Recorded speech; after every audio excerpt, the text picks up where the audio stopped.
বাংলাদেশে এবার ইনশাল্লাহ বাংলাদেশে একটি সুন্দর রাষ্ট্র ব্যবস্থা কায়েম করার জন্য দেশকে ভোট দিয়ে খালেদাকে আজকে শক্তিশালী করে দেশে একটি সুশাসন প্রতিষ্ঠিত করবেন আপনারা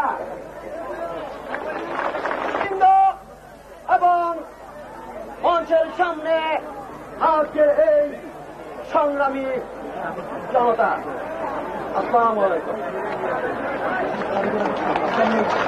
52 সালকে প্রতিষ্ঠিত করেছিল আমার 1971 সালে মুক্তিযুদ্ধে দেশের সাধারণ জনগণ সংগ্রামী ভূমিকা রেখেছিল। রক্তাক্তের মধ্য দিয়ে আমরা এক সাগর রক্তের বিনিময়ে আমরা স্বাধীনতা পেয়েছিলাম।